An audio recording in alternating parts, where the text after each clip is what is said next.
I've never come across anybody who didn't like Shawn Porter. For that matter, what's not to like? Porter's always smiling, except when he's fighting. In the ring, his intensity can burn a hole right through his opponent. At the age of 29 and with a record of 26-2-1, Porter finds himself a former champion who's very much still in his prime. And big opportunities will keep coming for two reasons. First, Porter fights in the hottest and deepest division in boxing, welterweight. And second, Porter always brings it. World champions come in all shapes and sizes. At the start of his pro career, Porter had to reinvent himself. As a high school football star, he weighed 180 pounds. In his pro boxing debut, he scaled 165. But standing only 5'6", he sensed that if he wanted to be successful at the highest level, he had to gradually drop down to 147 pounds. Showbox was the perfect vehicle for him to do so, and Porter made his first appearance on premium cable in 2009. 22-year-old Shawn Porter, he's an aggressive volume puncher who's been busy as a pro. This will be his 12th fight in his 14-month career. 4 of his next 6 fights were on Showbox, and in his 3rd appearance, he weighed in at the welterweight limit for the first time. One other thing fighting on Showbox allowed Porter to do was tinker with his boxing style. That's a good shot. Catches Robinson with a jab, and Robinson is down. Initially, Porter spent a lot of time moving in and out and boxing on his toes.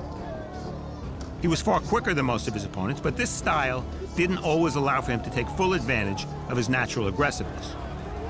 Despite the experimentation, Porter managed to score a couple of breathtaking one-punch KOs.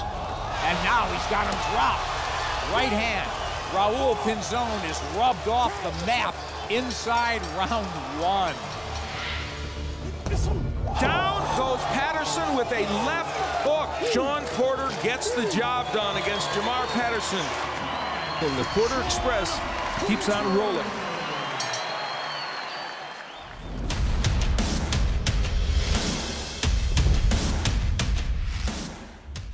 In his first fight following his Showbox graduation, Porter took a major step up in opposition and challenged former lightweight world champion Julio Diaz.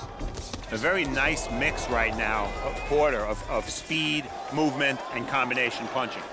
He's a very athletic fighter with a lot of speed, but he's also very small. So does he want to be a pressure fighter, or does he want to move and box? At times during the fight, he still seemed unsure of his ring identity. Diaz starting to find a home for that right hand. Another good chopping right hand, and that got Porter's attention. And the tenor of this fight changing ever so slowly here. Good left hand by Diaz.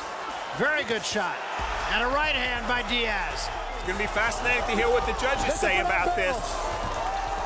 And a big last round, ready for both men. Diaz ending it well. Porter starting it well. His tentativeness cost him, and he was held to a draw. The decision is even a draw. But in the rematch 10 months later, Porter relied on what he does best: apply pressure, smother his opponent, and then outwork him. He fought with self-assurance in beating Diaz by unanimous decision.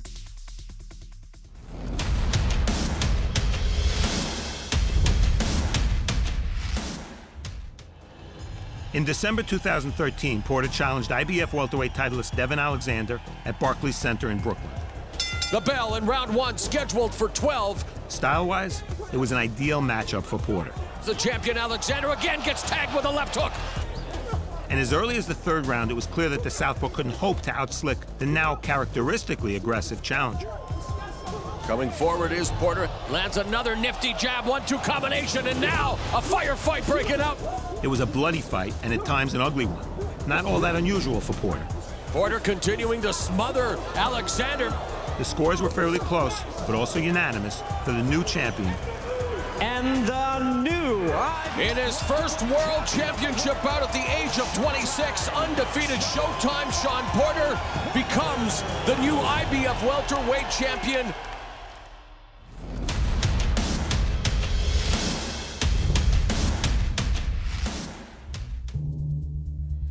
Porter's first defense came in April 2014 and stands as his most dominant major win.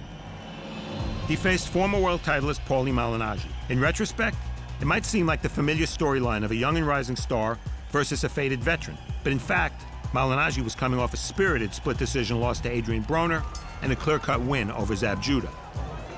Frenetic start to this championship affair. Paulie Malignaggi, he's already cut underneath the left eye.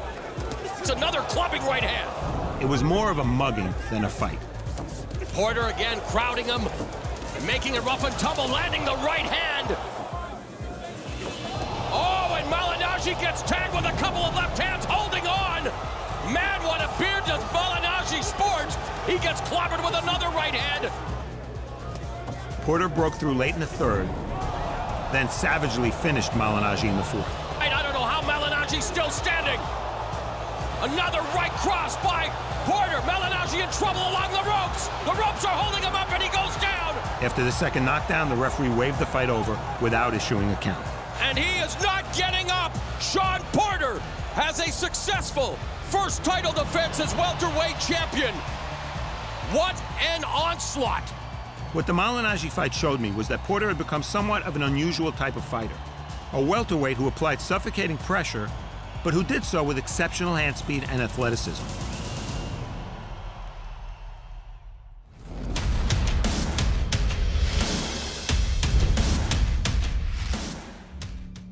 In August 2014, Brook came to the United States to challenge Porter. Age 28, he's come across the pond to try and win this world title. If Alexander and Malignaggi had been good style matchups for Porter, England's unbeaten Kell Brook was all wrong. He's a tall, rangy, big welterweight, and his game plan was sound. Draw Porter in and counterpunch. Kell Brook likes to fight at a controlled, precise pace. There's a nice counterpunch. That's important for him. And if ineffective, with his counters, unashamedly clinch and grab. Anything to prevent Porter from fighting at his desired range. Nice. Stiff right hand there by Brook. A different referee might have penalized him. Regardless, Brook landed the cleaner punches throughout. You know, it's the activity of Porter against the nice power shots of Brook. Highlighted by a big 11th round. It's the small detail work that Brook's doing. And the new welterweight champion of the world. The judges scored by majority decision for Brook, whom I thought was the winner.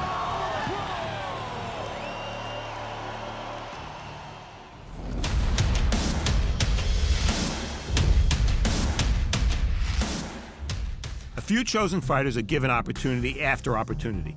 Porter had to earn his second chance. 2 fights later, Porter faced another former world champion, Adrian Broner, who was coming up from 140 pounds.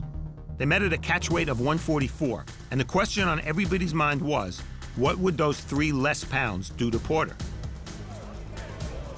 What was apparent almost from the start was that while Broner was looking for the perfect counter, Porter was willing to punch consistently, sometimes hitting and sometimes missing, but comfortably winning most of the rounds. Broner held far too much. And this is exactly where Shawn Porter's got to be right there. You see, he's getting his hands free. He's digging the body of Adrian and finishing back up top. Adrian's looking to hold on because he doesn't like Shawn Porter being that close to him. Good shot by Shawn Porter.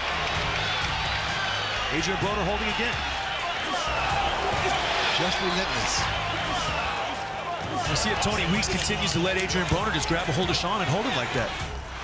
And it eventually cost him when the referee penalized him in round 11. I think Tony's going to take a point right here. One point. Maybe the point deduction awoke Broner because 10 seconds into the 12th, he struck with a perfectly timed hook. But the first knockdown of Porter's pro career had no impact on the outcome. Porter won by deserved, unanimous decision.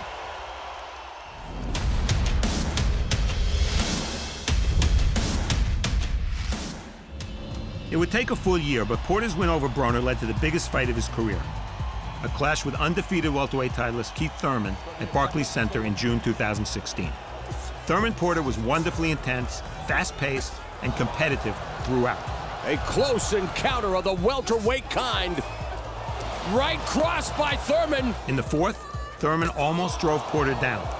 Heavy exchange. Oh, and Porter's knee buckled.